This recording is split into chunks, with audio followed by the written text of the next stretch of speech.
Upon being set up in a group together, we were surprised to discover that we all enjoy rock climbing, and we realized that we could use the sport to model two relevant fields of psychology and the ways that they interrelate to each other. Memory, the ability to store and retrieve information over time.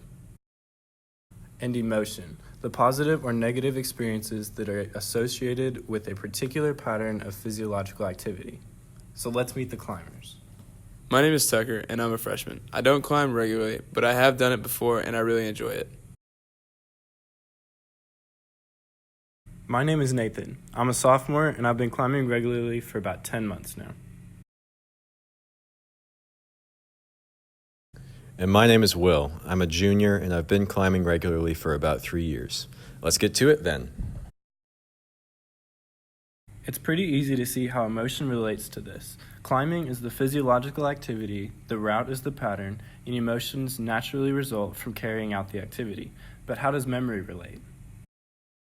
You see, climbers often choose a project route, one that they will repetitiously work on that is significantly difficult for their skill level, which they will climb over and over again in the pursuit of a send or a perfect go. In order to do this, they must often memorize the route. The send is the intrinsic motivation for climbing, that which is inherently satisfying and optimally challenging. The memorization plays a role in this. First, a climber must stand back to store the route in their mind via visual imagery encoding, the process of sorting information by converting it into mental pictures. This will assist them on their attempts. Then they begin to climb.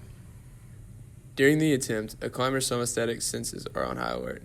This is where the second type of motivation for climbing comes in, that which is sensation-seeking.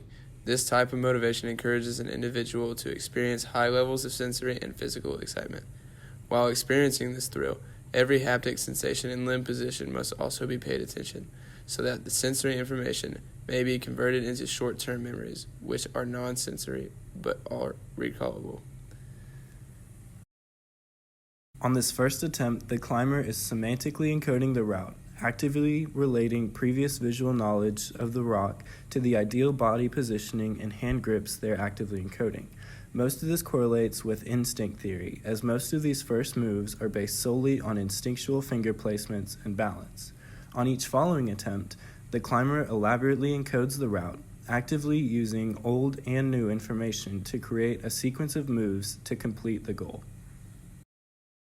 On the ground between attempts, one communicates with his partners about how to work the route.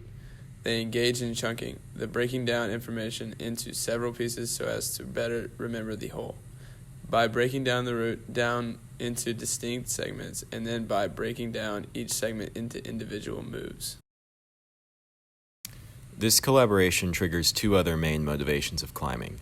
Competence motivation, the desire to demonstrate competence and exercise control over the situation while attempting the route, and achievement motivation, the desire to demonstrate excellence and success when others are present or as compared to others' skill. Additionally, this discussion encourages collaborative recall during attempts, in which the multiple individuals are able to work together to remember the whole route, and the non-climbers are able to assist the climber by calling out his next moves.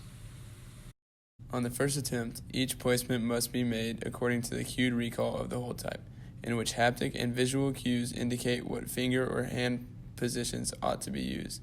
On the following attempts, each placement is made according to recognition of the hold, in which the climber has begun to learn what finger or hand positions the route consists of and merely needs to recognize the correct position at each stage. Eventually, the sequence of placements become embedded in the implicit memory, which is set apart for skills, procedures, and conditioned responses.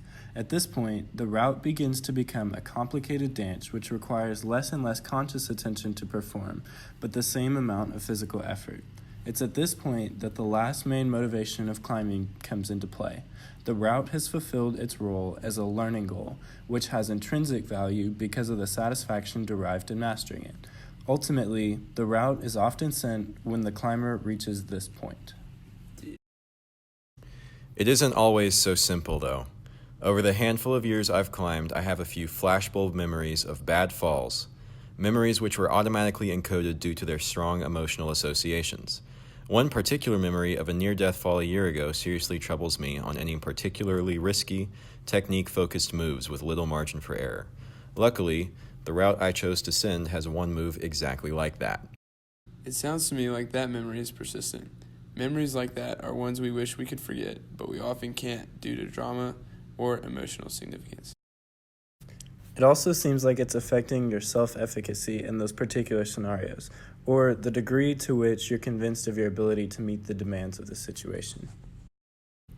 Eventually, we all ended up sending our personal project routes. Full send, baby. We hope you've enjoyed this discussion of the psychological topics of memory and emotion with rock climbing as a model. We're now prepared to take any questions you might have.